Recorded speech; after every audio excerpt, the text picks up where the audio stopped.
I want to do another really tough story, and I do want to talk about what happened at my former job, Southern Connecticut State University, my experience with both sexual harassment and bullying.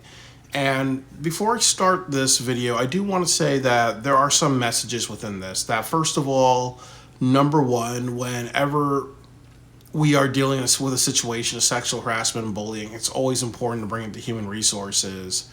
And definitely if it's anything criminal, we always need to do restraining orders, and even if we say something like I don't feel comfortable coming into work. Other thing is that it's always important to know the definition of sexual harassment and workplace bullying and workplace harassment and other things like that. That the other lesson I've learned is that when people are being mediocre and indignant and it seems like they're getting away with murder, you never ever turn into those types of people, because sometimes you may feel like, you know what, it seems like bad behavior is rewarded. So I want to just be unprofessional as well. I don't always believe in the philosophy of if you have a bad job, it's the response to workplace bullying and violence and sexual harassment is just to leave and progress yourself. I think in life we should always progress ourselves and we should always do better for ourselves.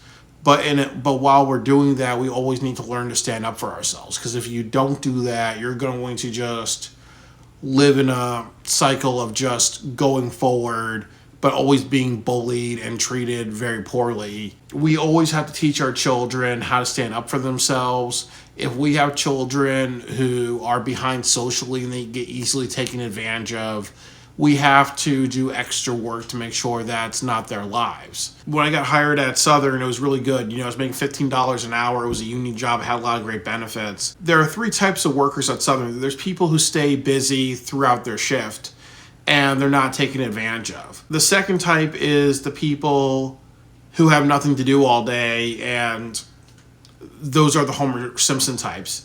And then the third type of people are the people that get taken advantage of.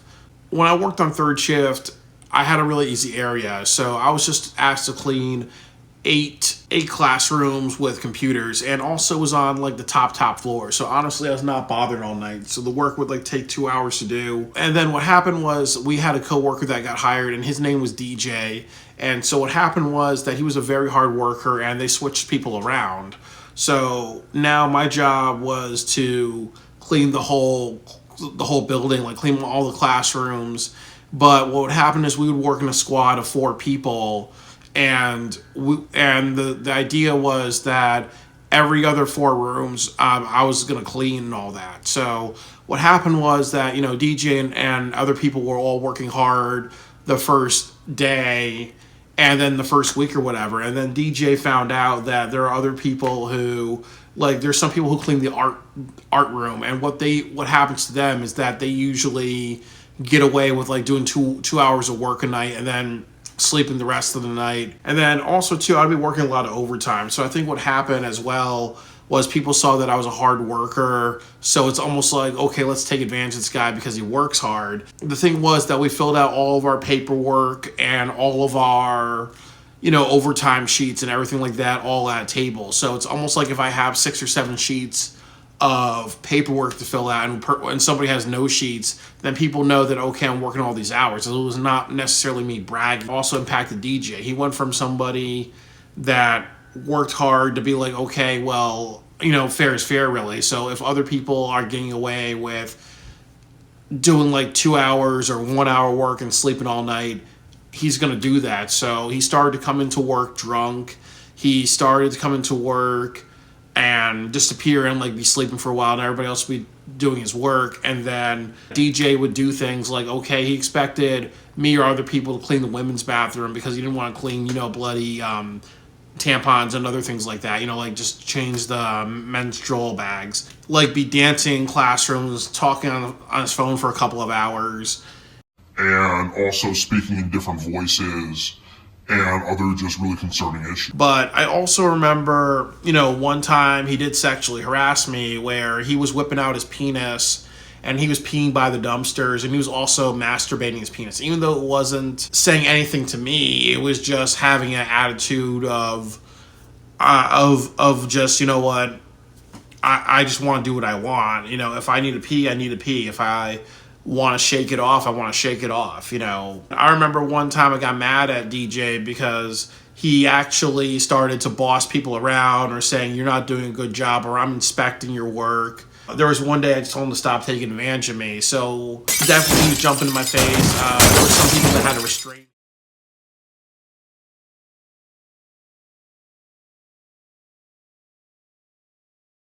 We had a meeting with my boss, and my boss was kind of like wanting to hear both of our stories. And then what he said was that, you know, he was standing up to me, and you know what, if I was any kind of man, I would apologize.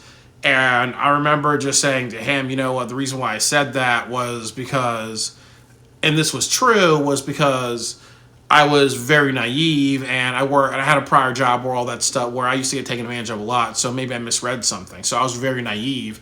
And then what happened was actually they I had a separate meeting with my boss, and my boss told me that you cannot report anything that he's doing to human resources because that's considered gossiping and rumor spreading. And she was also saying that there was a rumor going around that I was photographing people sleeping on the job. And actually, what happened was that I told DJ and a few other people that I was into photography.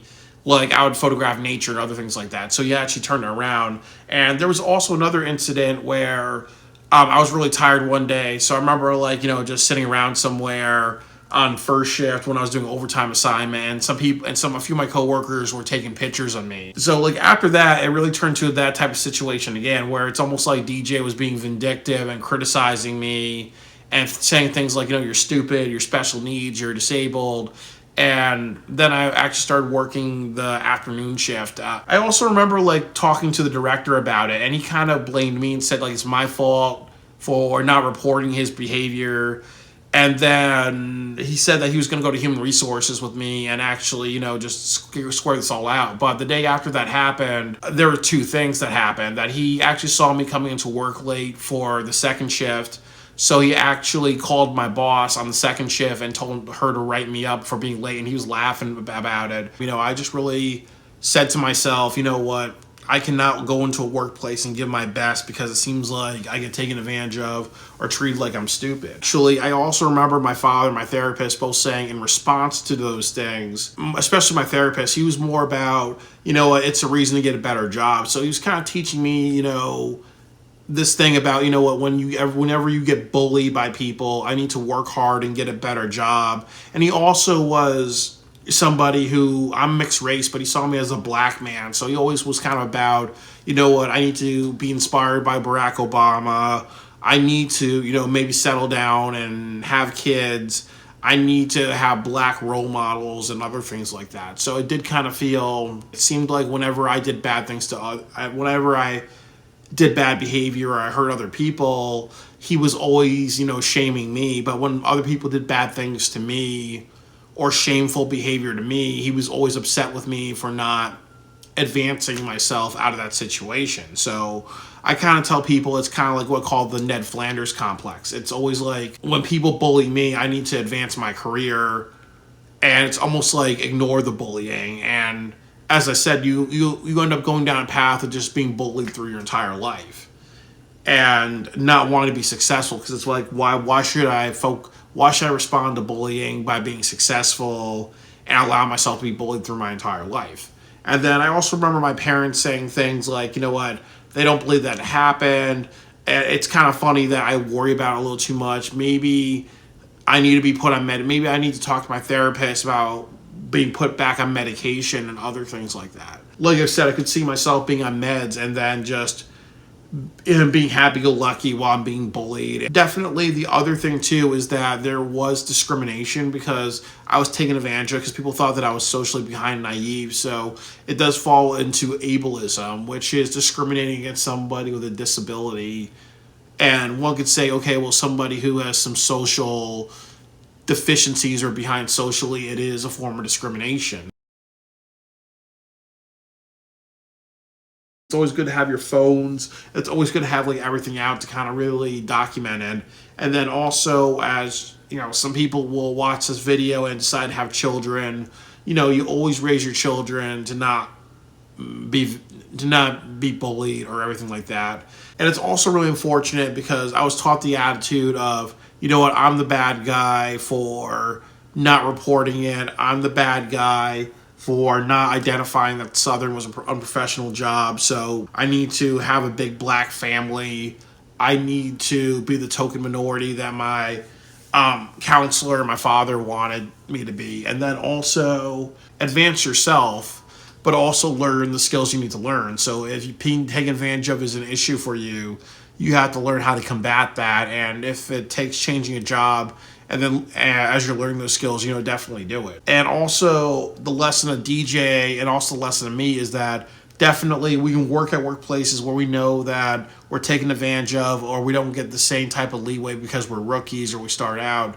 But still, you gotta respect yourself. You know, if you have a good work ethic, and DJ had one, but he threw that out. But if you're in a job that is mediocre and you're not a mediocre person, you know, don't drop your quality.